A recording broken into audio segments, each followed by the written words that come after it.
Is Bitcoin resilient enough to overcome that? I think it's resilient, but also I think like you find. I mean, that's what attracts me to Bitcoin in the first place is the irreverence. A lot of that, a lot of that just brings it forward, and you know, at first go, it makes it a little bit inaccessible, but as people get into it, it makes it more accessible and more spreadable. And I think I absolutely think the resilience is there. I think it's important to have fun as well. And anyway, folks can express themselves. I think that goes back to the main idea of like how do we create a native currency for the internet? Anything that goes towards that path, like that's whatever wackiness or fun we can have along the way. That's going to make it a lot more enjoyable, and it's going to make a lot more people want to use it. I'd also point out there's nothing stopping someone from creating a Bitcoin wallet that's like fun and has memes, has dogs. That's possible as well. Great. Let's move on. Right now at this point. Let's move on to the next topic, which is Bitcoin and energy. It's a really hot topic that lots of people are talking about. Let's start with Elon. You've been vocal on this. You've said that. I mean, you said many things about it.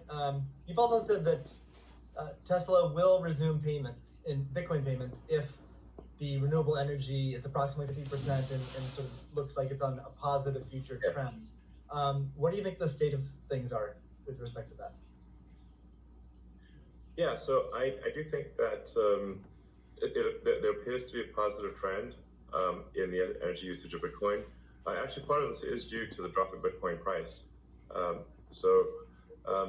What I observed, or what I thought I was seeing, there may be some disagreements on this, but from when Tesla announced that it had acquired Bitcoin and was doing Bitcoin transactions, there was a massive run-up in the Bitcoin price, and also a massive increase in the amount of energy used to mine Bitcoin. And I think I understand renewable energy quite a bit. I mean, Tesla does solar and interacts with a lot of wind generation through our Megapack, because basically to store energy from wind and from solar. So we're pretty plugged into the renewable energy industry. And there's just no way that you could basically double or triple the amount of energy in such a short period of time with renewables. You could shovel coal that fast. And so it's like, look, this is too sketchy. Tesla's mission is accelerating the advent of sustainable energy. We can't be the company that does that, and also my question not do appropriate diligence on the energy usage of Bitcoin. My thing to that is what he's saying. My thing is like, if somebody don't take something like this forward, who is going to do it? So that's a question we have to ask if we want to learn something else or do something different or new, and try it out and see if it works. I'm not saying to buy anything or sell anything or do anything. I'm not getting paid. I'm just trying to say, like, we can reason this out or talk about it and see, like, like if he came up with an idea or the idea came to him or whatever happened. But like, if you really think about it, if say for instance, somebody has to take it forward. Somebody, like, have to take it forward too, so we can understand and we can see like where this would go or where this would take us. So, just things to think about it. We're at a different time now, and we're moving forward. So this is a great way of learning, because I think in China they're also just scanning their phones and stuff like that. Not saying we're gonna follow them or anything. I'm just saying, like, it's an idea. So what do you do with an idea? Answer is that Tesla would resume accepting Bitcoin, most likely. That's good to hear. I would agree with that. Kathy? Yeah, may I ask a question? Elon, I'm not quite sure if you saw the paper. I'm not so sure if you're familiar with Kathy. Kathy, what she run ARK Investment. She's got ETFs too. Her ARK Investment has got Genomics Revolution. That's an ETF. Arc Next Generation, Arc Anonymous Technology, FinTech Technology, Arc Space Exploration, and so on. So she has her own thing that she does also. So this is just for information that you can look her up and get familiar with these leaders and these creative mindset people. Effectively, you have to run them 24/7, which means you need base load. You can do that with solar and wind plus battery, but if you only did it based on solar wind overage, your hashing rig utilization would be much less. So you'd be at a disadvantage. Sure, Hydro or geothermal are great for as renewable means. I'm also pro nuclear. I think modern nuclear power plants are safe, contrary to what people may think. I really think it's possible to make very, very extremely safe nuclear. I'm talking about fission. You don't need fusion. And then of course fusion, you just got that big fusion reactor in the sky called the sun. It comes up every day.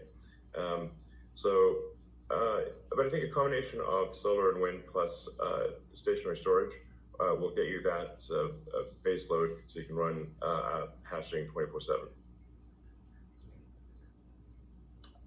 Jack, I'm curious, you've stated that Bitcoin incentivizes renewable energy. That's what we're talking about now. Do you have any additional thoughts on that? Yeah, I mean, everything that Elon said and Kathy mentioned, but it's also incentivizing a lot of innovation in just energy space and just like looking at unused energy. There's a company called Great American Mining that caps the methane flares on oil fields to power their rigs. And you just imagine, and you mentioned nuclear, Elon, as well, and just imagine all the unused energy that is just being wasted every single day. And being able to get that energy and converting it into a secure, sound money system for the planet feels like a worthy trade-off. And that's the sort of incentive that I think is most powerful. Is like, how do we reuse what is being currently just dumped on the ground and wasted and not considered, and how do we do that at scale? And I think that's a bigger conversation that I think is missing. But I agree with everything that Elon has said, and also the paper we put forth. I'm curious if any of you have thoughts on how what the industry can do to accelerate this transition to renewable energy. And like Elon specifically, could Tesla Energy or Starlink play? So this is not saying, I'm not saying to buy or sell or trade anything. I'm just, putting some information out there. So, draw your attention to what's probably going to happen, and what's probably going on that, people like you and myself don't really don't have that much access to see where the dollar and where the coin and currency and who is investing in it. And this crypto is in small third world country also been using. So this is just an eye opener. Like I said, I'm not saying to buy, trade, or anything. I'm just like giving you some information out there, so that way, if you follow my channel, if you follow me, or if you listen, or if this is just like something to consider when you have time, if you're walking, or you're home relaxing, and you want to see where the country's going, or what's going to happen in next 5 to 10 years, where we're going to be, so it don't come and you're not prepared or you're not ready. And so understanding the digital currency from now will prepare you and your kids to, like, okay, even though if we're a minority or poor people or whatever, it's just, okay, what is crypto? So we start going through that and start learning about that with your kids. So when that comes around and they're because like like for checkbook and balancing checkbook and stuff like that. A lot of kids didn't know how to do that, and a lot of parents still don't know how to, do checks, write checks, and do checks. So, this is stuff like, you go ahead and start looking into. Battery cells produced, as well as increased supply from suppliers. Generally, when I talk to our suppliers, they say, how many cells would you like us? Like, how many cells can you make? Because sometimes they're like concerned, like, well, is Tesla going to compete with them on cells? I'm like, no. If you want to make the cells, be our guest. It's just that we need a crazy number of batteries, and they need to be done. It obviously needs to be mined and produced and manufactured in an ethical and environmentally sound way. So, Tesla, we really do aspire to be the good guys, like, to be a company that people can believe in. It doesn't mean we don't make mistakes, but that's what we're trying. So, but I think generally hydro, especially existing hydro, is good for mining. Geothermal, there's lots of places in the world that have geothermal energy. Like I said, nuclear is also good.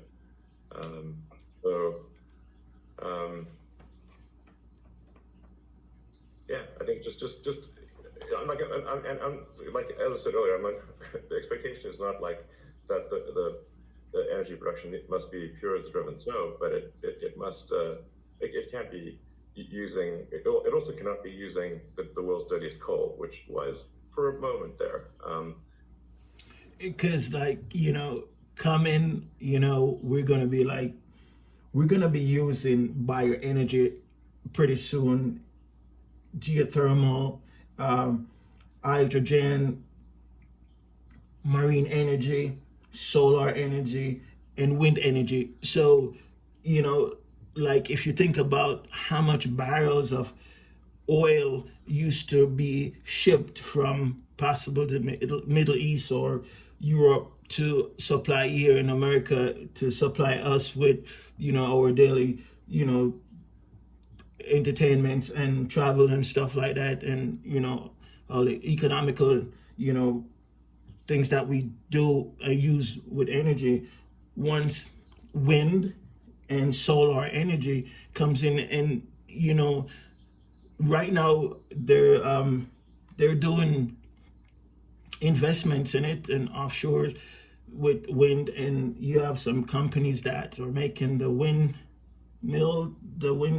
to that way, so this is stuff that you can look forward to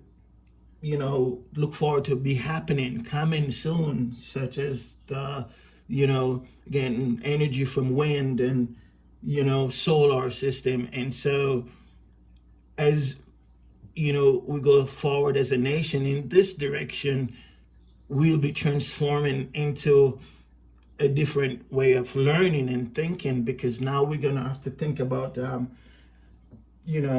who's making the machines and the equipment that generate the solar system, who generate the wind energy. So that's gonna come down to manufacturing. So we're gonna have new names in manufacturing talking about more on the news. So these are things that you just you want to look out for in the future with the solar energy and wind energy, possibly taking us further in the future. GDP to Tonga 37%, El Salvador, which just deemed Bitcoin legal currencies 24%, Nepal 24%.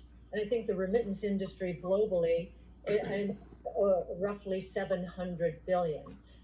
So saving people these egregious fees, think about it, you're paying anywhere from 8% to, as Jack said, 30% of your $100 that you're sending back to your family. That is social responsibility, I would submit, as is just the economic empowerment that Bitcoin will enable. We've talked about that already.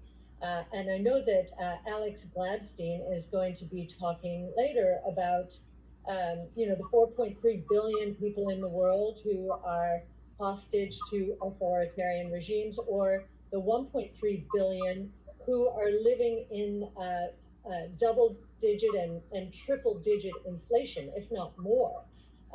Saving them from the destruction of their purchasing power certainly is a noble social goal. So we expand social. My name is Taz. much more than, the Please traditional like, ESG subscribe to my community. And then on channel, governance, so we we've can got, keep the transparency going forward. of the ecosystem. It's completely transparent, unlike the opaqueness of financial systems and the toll takers in the traditional financial world. And I think a huge part of governance in the Bitcoin ecosystem are the Bitcoin core developers. Now, before I met them, and I've had the pleasure and the honor of meeting many of them, that was a part of this ecosystem I didn't understand. But actually getting to sit down and talk to them, if I have a learning curve need, it certainly is on the technology side. But in terms of talking to them about economics, economic theory, failed monetary regimes historically, they know economic history, many of them, better than anyone I've ever met. So that gives me a great degree of confidence that they do believe they're on a noble mission. They could be paid a lot more than they're being paid right now if they worked at Google or Facebook or some of these other areas. But they've chosen, this sense of purpose for a noble goal, and they have incredibly strong technology backgrounds. As well as a good understanding of economic history, especially monetary history, and it gives me a great deal of comfort as I think about the governance of the ecosystem, much more so than I think we would find in other financial ecosystems. And just to give you an example of that, I think 2 years we were talking about there's a big debate about reorganizations. I know in the Ethereum network right now. Well, we saw the core Bitcoin developers and others at work back in 2019 when Binance tried to reorganize in order to reclaim 7,000 Bitcoin that were hacked.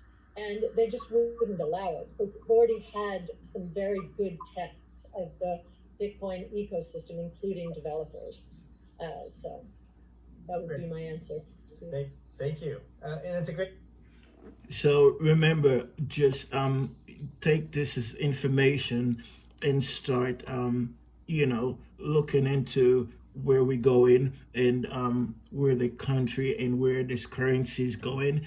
And, it's something to probably start playing around with. The train used to run on coal, and now we've got train going over 100 miles per hour. So, I'm not saying buy, sell, or share anything. If you want to invest a little bit, you remember you can go to Robinhood and sign up, get your account, and you'll get free stock. So, my name is Taz, and I hope you guys have a good day. See you next time.